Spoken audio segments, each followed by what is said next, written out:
한여름에 에어컨을 24시간 내내 풀가동해도 전기료 걱정이 전혀 없고. 네. 거기에 자동차가 기름 한 방울 없이 무한정 달리는 세상이죠. 맞아요. 여러분 상상이 되시나요? 아마 이 방송을 들으시는 분들이라면 최근 뉴스나 테크 컬럼을 통해서 에너지 시장에 뭔가 거대한 지각 변동이 일어나고 있다는 걸 이미 눈치채셨을 겁니다. 그렇습니다. 오늘 여러분을 위해 준비한 심층 탐구의 주제가 바로 그 변화의 한가운데에 있습니다. 네. 바로 석유 시대의 종말과 대한민국 K인공태양의 부상입니다. 정말 흥미로운 주제죠. 네. 오늘 우리의 미션은 아주 명확합니다.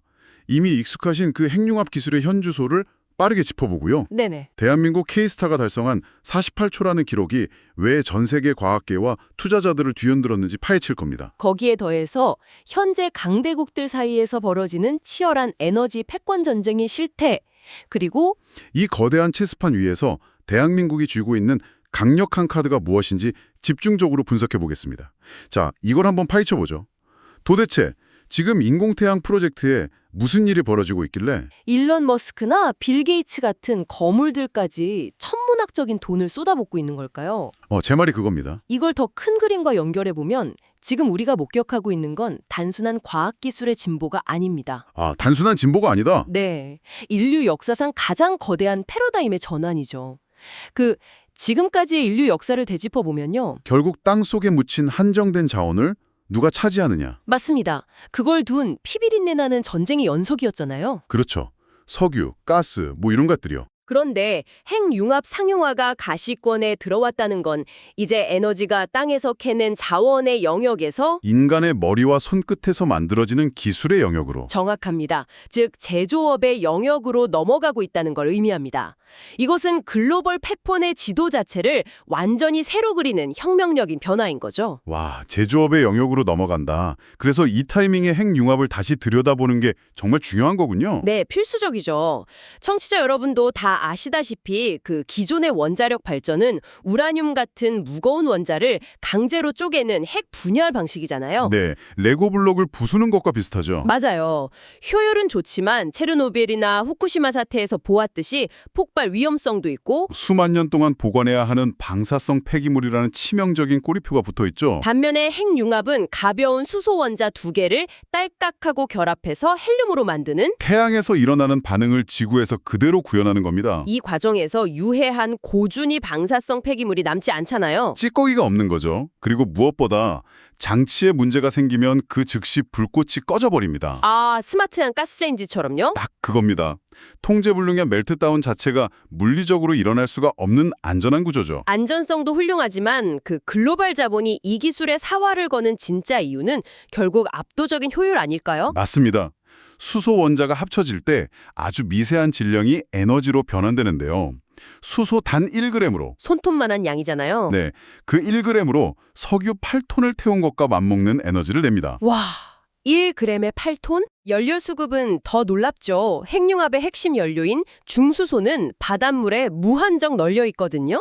바닷물 1리터에서 추출한 중수소로 석유 300리터에 달하는 에너지를 낸다고 들었습니다. 네, 지구 표면의 70%가 바다라는 점을 감안하면 사실상 인류는 영원히 고갈되지 않는 완벽한 에너지원을 손에 쥐게 되는 셈이네요.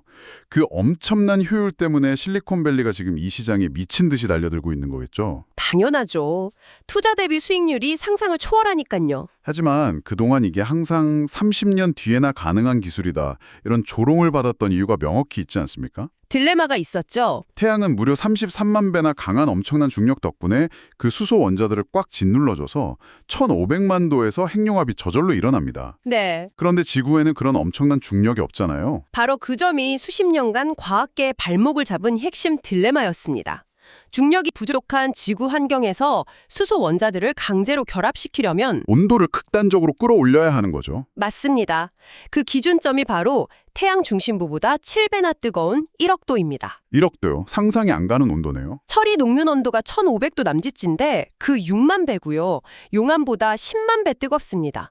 사실상 지구상의 어떤 물질도 닿는 순간 기체로 증발해버리는 살인적인 온도죠. 그래서 등장한 게 그 유명한 도난 모항의 장치, 토카막 아닙니까? 네, 러시아에서 처음 고안했죠. 1억 도의 불덩이를 담을 그릇이 지구상에 없다면 아예 허공에 띄워버리자는 정말 기발한 아이디어였어요. 1억 도가 되면 물질이 고체, 액체, 기체도 아닌 제4의 상태, 즉 플라즈마로 변하거든요. 이 플라즈마는 전기를 띠니까 강력한 초전도자석으로 밀어내서 진공 용기 안에 둥둥 띄워놓는 원리죠. 맞습니다.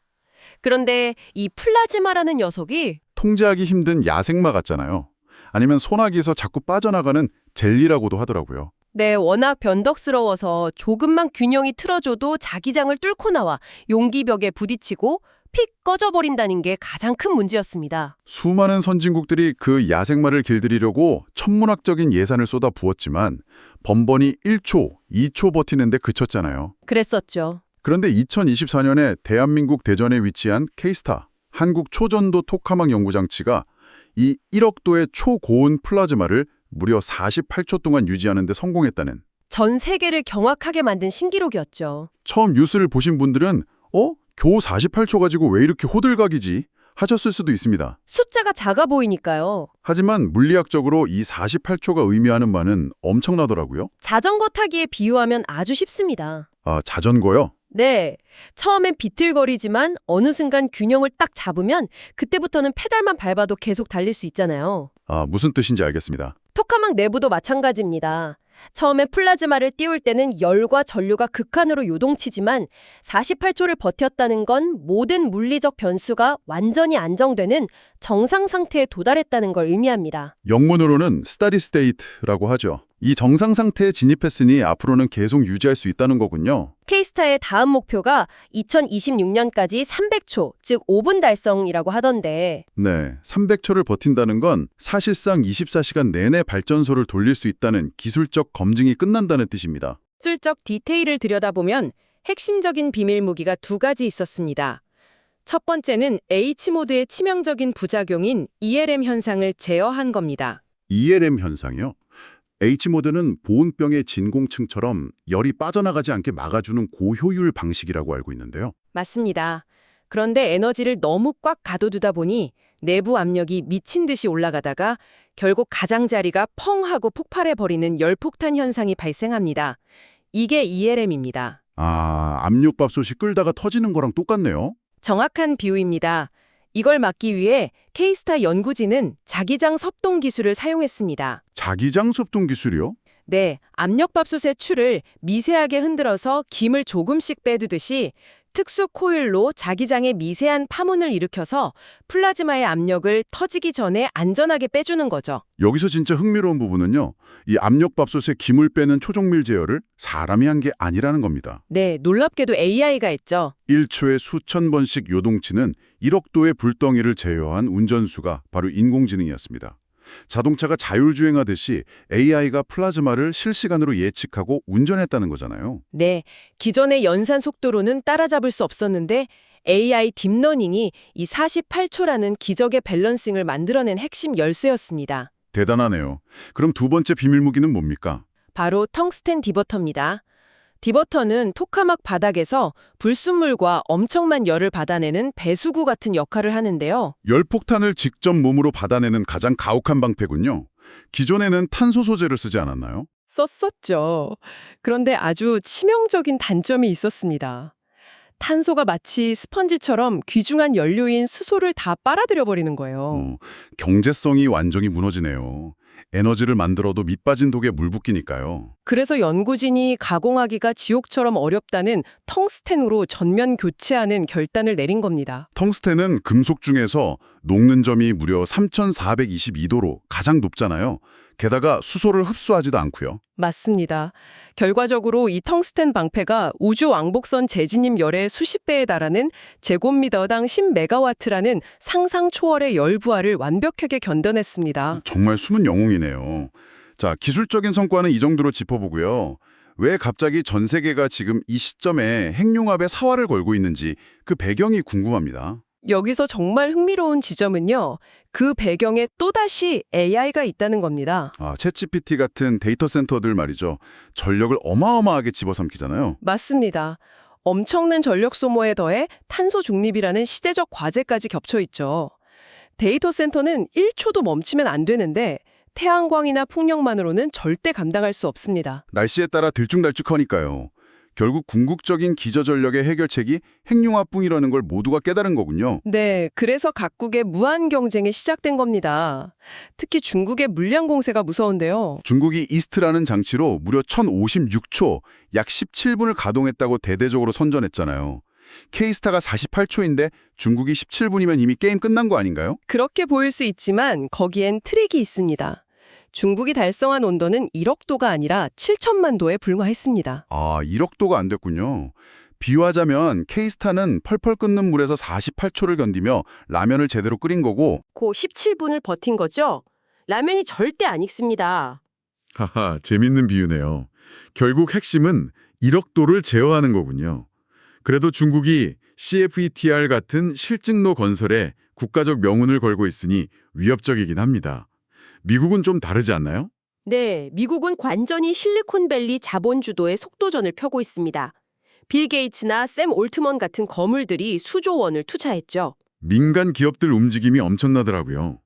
CFS라는 곳은 고온 초전도 자석으로 크기를 확 줄인 스파크를 짓고 있다면서요? 네, 투입 에너지보다 생산 에너지가 많은 상태, 즉 Q가 1보다 큰 경제성 확보를 목표로 달리고 있습니다. 심지어 헬리온 에너지라는 스타트업은 2028년부터 마이크로소프트에 전력을 공급하겠다는 계약까지 이미 맺었고요. 자신감의 표출이죠. 반면에 유럽은 7개국이 프랑스에 짓고 있는 인류 최대 프로젝트 ITER의 지연 문제가 심각합니다. 2030년대 중반 이후로 계속 연기되고 있어요. 하지만 그 ITER의 지연이 오히려 한국에게는 완벽한 기회가 된 거 아니겠습니까? K스타가 텅스텐 디버터나 초전도 자석 기술을 먼저 성공시키면서 사실상 ITER를 위한 필수적인 시뮬레이션 연습장 역할을 톡톡히 하고 있는 셈이죠. 자, 그럼 이제 시선을 좀 더 거시적인 경제로 돌려보겠습니다. 우리가 분석한 자료들이 공통적으로 경고하는 게 있잖아요. 네, 바로 석유 시대의 종말과 에너지 패권의 리셋입니다. 에너지가 우연히 땅에서 캐는 자원에서 실험실에서 만드는 기술의 영역으로 넘어간다는 묵직한 통찰이죠. 화석 연료 가치가 폭락하면 중동이나 러시아의 거대한 유전들은 어떻게 되는 겁니까? 경제적 가치를 상실한 좌초자산, 이른바 탄소 버블이 되어서 글로벌 금융 시스템 전체를 흔들 수 있습니다. 과거 사우디 석유 장관이었던 셰이크 야마니의 명언이 있죠. 그 유명한 말이요. 석기 시대는 돌이 부족해서 끝난 게 아니다. 네, 석유 시대도 석유가 부족해서 끝나지 않을 것이다. 그래서 이게 다 무슨 의미일까요? 대한민국 입장에서 보면요. 단순한 에너지 빈국이었던 한국이 에너지 기술 종주국으로 도약할 강력한 무기를 쥐게 되었다는 뜻입니다. 그 핵심이 바로 완벽한 실물로 깎아내는 압도적인 K제조 능력이죠. 마치 반도체 설계는 미국이 해도 만드는 건 대만의 TSMC가 하는 것처럼요. 정확합니다. 한국은 핵융합계의 TSMC입니다.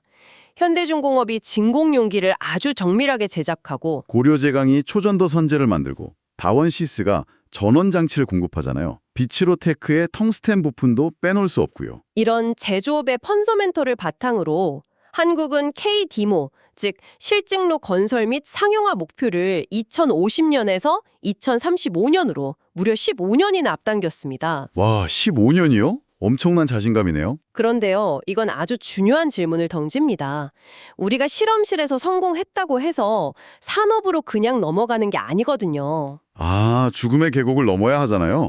공급망 문제 말씀하시는 건가요? 네, 바닷물에서 중수소는 무한정 얻지만 반응을 위해 인공적으로 만들어야 하는 삼중수소, 초전도 자석에 들어가는 히토류, 그리고 텅스텐. 이거 글로벌 공급망을 지금 누가 장악하고 있죠? 중국이네요.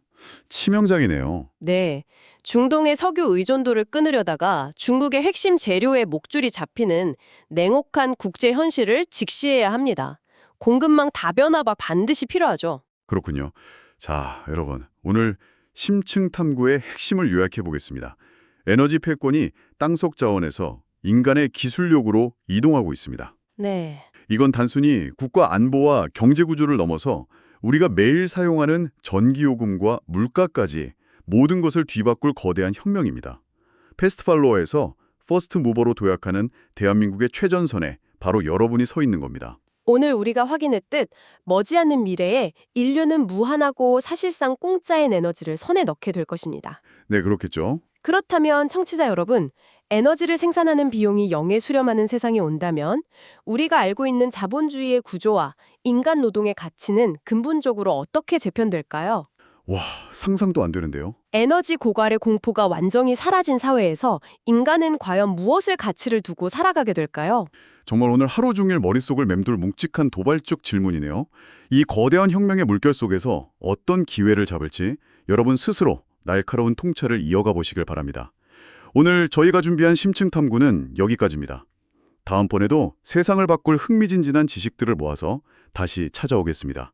함께해 주신 여러분 감사합니다. 감사합니다. 오늘 나눈 이야기가 여러분에게 생각할 거리를 주었다면 긍정적인 피드백을 남겨주세요. 더 듣고 싶은 주제가 있다면 여러분의 의견을 알려주세요. 여러분의 피드백은 다음 이야기를 준비하는 데 큰 도움이 될 겁니다. 다음 이야기들을 놓치지 않으려면 구독과 알림을 설정하세요. 여러분의 선택 하나하나가 여러분의 삶을 만들 겁니다.